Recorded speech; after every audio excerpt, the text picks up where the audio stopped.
गिनती की पुस्तक में इस्राएलियों के लगभग 40 वर्षों के इतिहास का वर्णन मिलता है।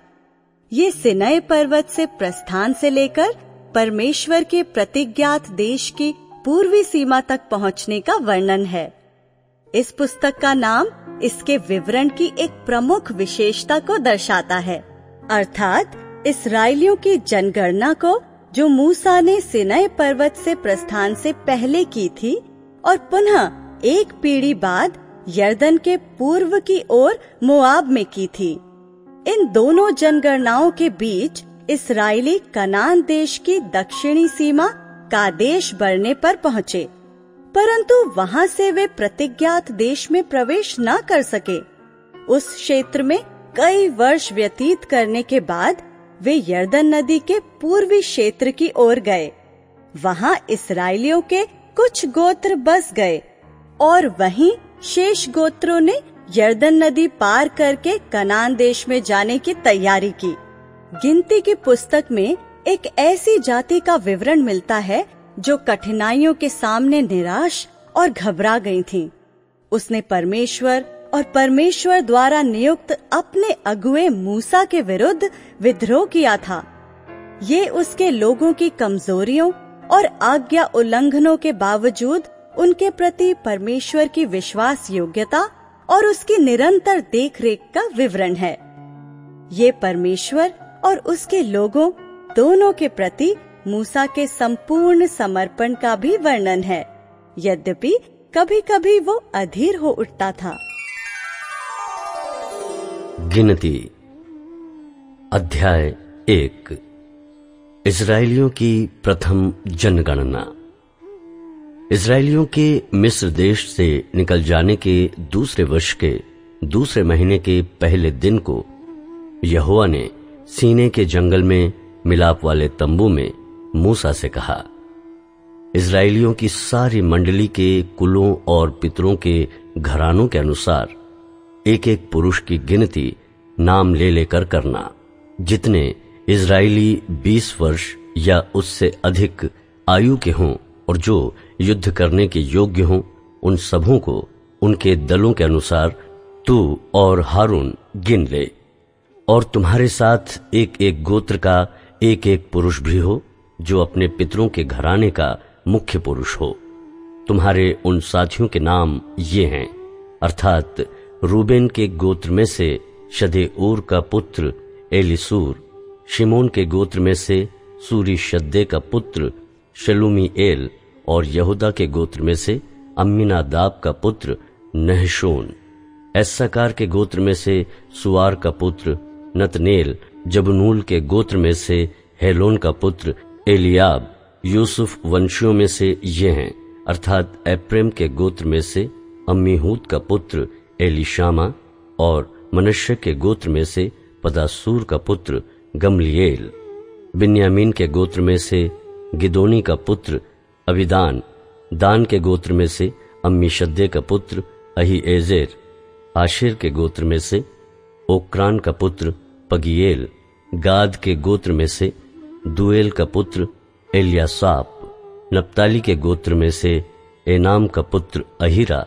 मंडली में से जो पुरुष अपने अपने पितरों के गोत्रों के प्रधान होकर बुलाए गए वे ये ही हैं, और ये इस्राएलियों के हजारों में मुख्य पुरुष थे। जिन पुरुषों के नाम ऊपर लिखे हैं उनको साथ लेकर मूसा और हारून ने दूसरे महीने के पहले दिन सारी मंडली इकट्ठी की।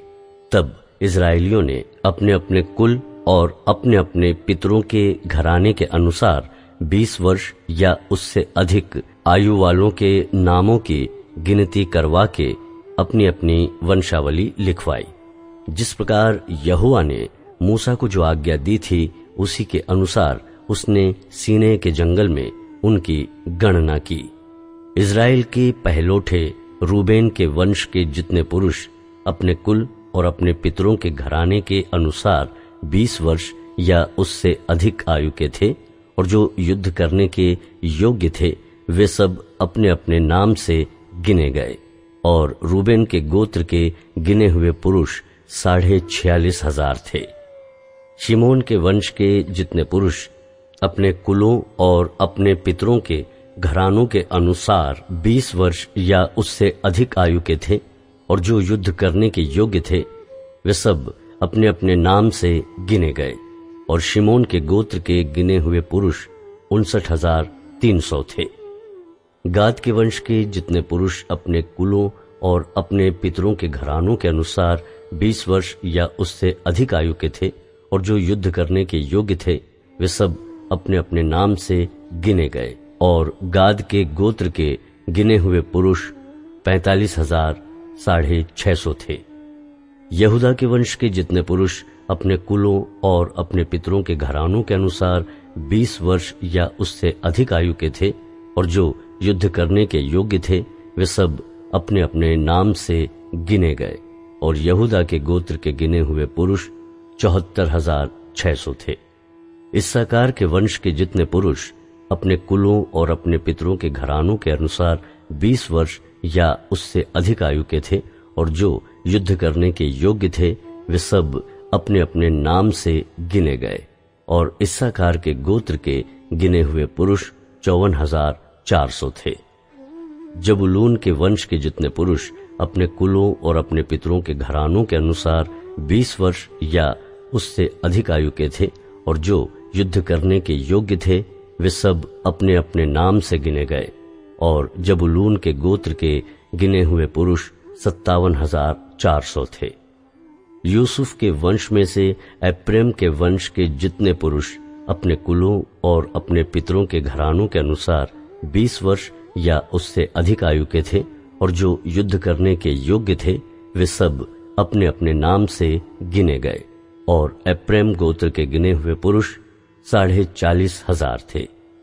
मनश्शे के वंश के जितने पुरुष अपने कुलों और अपने पितरों के घरानों के अनुसार 20 वर्ष या उससे अधिक आयु के थे और जो युद्ध करने के योग्य थे, वे सब अपने अपने नाम से गिने गए। और मनश्शे के गोत्र के गिने हुए पुरुष 32,200 थे। बिन्यामीन के वंश के जितने पुरुष अपने कुलों और अपने पितरों के घरानों के अनुसार 20 वर्ष या उससे अधिक आयु के थे और जो युद्ध करने के योग्य थे, वे सब अपने अपने नाम से गिने गए। और बिन्यामीन के गोत्र के गिने हुए पुरुष 35,400 थे। दान के वंश के जितने पुरुष अपने कुलों और अपने पितरों के घरानों के अनुसार 20 वर्ष या उससे अधिक आयु के थे और जो युद्ध करने के योग्य थे, वे सब अपने अपने नाम से गिने गए। और दान के गोत्र के गिने हुए पुरुष 62,700 थे। आशेर के वंश के जितने पुरुष अपने कुलों और अपने पितरों के घरानों के अनुसार 20 वर्ष या उससे अधिक आयु के थे और जो युद्ध करने के योग्य थे, वे सब अपने अपने नाम से गिने गए। और आशेर के गोत्र के गिने हुए पुरुष 41,500 थे।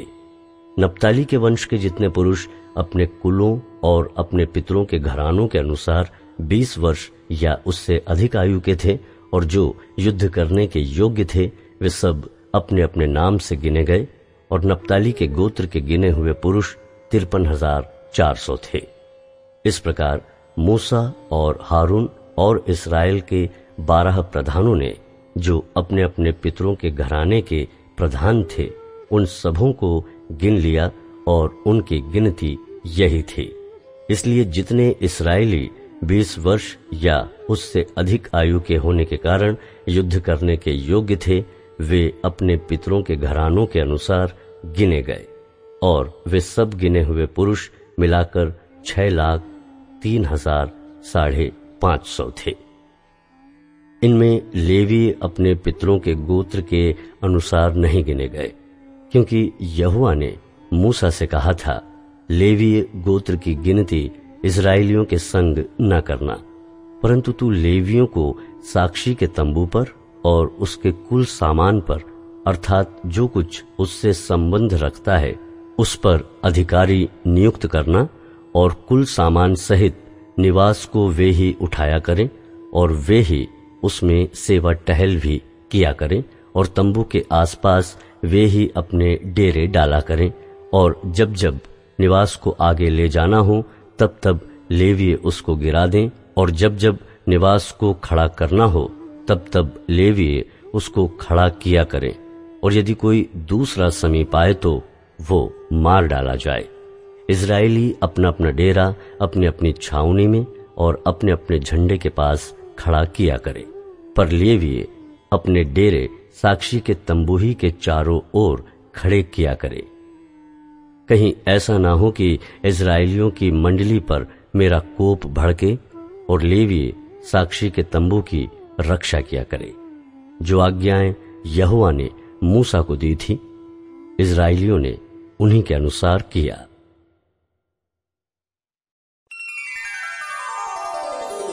अध्याय 2। छावनी में गोत्रों का क्रम। फिर यहोवा ने मूसा और हारून से कहा, इजरायली मिलाप वाले तंबू के चारों ओर और उसके सामने अपने अपने झंडे और अपने अपने पितरों के घराने के निशान के समीप अपने डेरे खड़े करें। जो अपने पूर्व दिशा की ओर जहां सूर्योदय होता है अपने अपने दलों के अनुसार डेरे खड़े किया करें। वे यहूदा की छावनी वाले झंडे के लोग होंगे और उनका प्रधान अम्मीनादाब का पुत्र नहशोन होगा, और उनके दल के गिने हुए पुरुष 74,600 हैं। उनके समीप जो डेरे खड़े किया करें वे इस्साकार के गोत्र के हों, और उनका प्रधान सुआर का पुत्र नतनेल होगा, और उनके दल के गिने हुए पुरुष 54,400 हैं। इनके पास जबूलून के गोत्र वाले रहेंगे, और उनका प्रधान हेलोन का पुत्र एलियाब होगा, और उनके दल के गिने हुए पुरुष 57,400 हैं। इस रीति से यहूदा की छावनी में जितने अपने अपने दलों के अनुसार गिने गए वे सब मिलकर 1,86,400 हैं। पहले ये ही कूच किया करें। दक्षिण की ओर रूबेन की छावनी के झंडे के लोग अपने अपने दलों के अनुसार रहें, और उनका प्रधान शदेऊर का पुत्र एलीसूर होगा, और उनके दल के गिने हुए पुरुष 46,500 हैं। उनके पास जो डेरे खड़े किया करे वे शिमोन के गोत्र के होंगे, और उनका प्रधान सूरीशद्दे का पुत्र शेलुमिएल होगा, और उनके दल के गिने हुए पुरुष 59,300 हैं। फिर गाद के गोत्र के रहें, और उनका प्रधान रूएल का पुत्र एलियासाप होगा, और उनके दल के गिने हुए पुरुष 45,650 हैं। रूबेन की छावनी में जितने अपने अपने दलों के अनुसार गिने गए वे सब मिलकर 1,51,450 हैं। दूसरा कूच इनका हो। उनके पीछे सब छावनियों के बीचों बीच लेवियों की छावनी समेत मिलाप वाले तंबू का कूच हुआ करे। जिस क्रम से वे डेरे खड़े करें उसी क्रम से वे अपने अपने स्थान पर अपने अपने झंडे के पास पास चले। पश्चिम की ओर एप्रेम की छावनी के झंडे के लोग अपने अपने दलों के अनुसार रहें, और उनका प्रधान अम्मीहूद का पुत्र एलीशामा होगा, और उनके दल के गिने हुए पुरुष 40,500 हैं। उनके समीप मनुष्य के गोत्र के रहें, और उनका प्रधान पदासूर का पुत्र गम्मीएल होगा, और उनके दल के गिने हुए पुरुष 32,200 हैं। फिर बिन्यामीन के गोत्र के रहें, और उनका प्रधान गिदोनी का पुत्र अबीदान होगा, और उनके दल के गिने हुए पुरुष 35,400 हैं।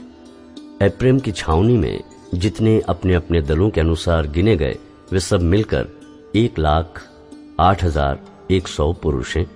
तीसरा कूच इनका हो। उत्तर की ओर दान की छावनी के झंडे के लोग अपने अपने दलों के अनुसार रहें, और उनका प्रधान अम्मीशद्दे का पुत्र अहीएजेर होगा, और उनके दल के गिने हुए पुरुष 62,700 हैं। और उनके पास जो डेरे खड़े करें वे आशेर के गोत्र के रहें, और उनका प्रधान ओक्रान का पुत्र पगीएल होगा, और उनके दल के गिने हुए पुरुष 41,500 हैं। फिर नप्ताली के गोत्र के रहें, और उनका प्रधान एनान का पुत्र अहीरा होगा, और उनके दल के गिने हुए पुरुष 53,400 हैं। और दान की छावनी में जितने गिने गए वे सब मिलकर 1,57,600 हैं। ये अपने अपने झंडे के पास पास होकर सबसे पीछे कूच करें। इजरायलियों में से जो अपने अपने पितरों के घराने के अनुसार गिने गए वे ये ही हैं, और सब छावनियों के जितने पुरुष अपने अपने दलों के अनुसार गिने गए वे सब मिलकर 6,03,550 थे। परंतु यहोवा ने मूसा को जो आज्ञा दी थी उसके अनुसार लेवीय तो इजराइलियों में गिने नहीं गए। इस प्रकार जो जो आज्ञा यहोवा ने मूसा को दी थी, इजराइली उन आज्ञाओं के अनुसार अपने अपने कुल और अपने अपने पितरों के घरानों के अनुसार अपने अपने झंडे के पास डेरे खड़े करते और कूच भी करते थे।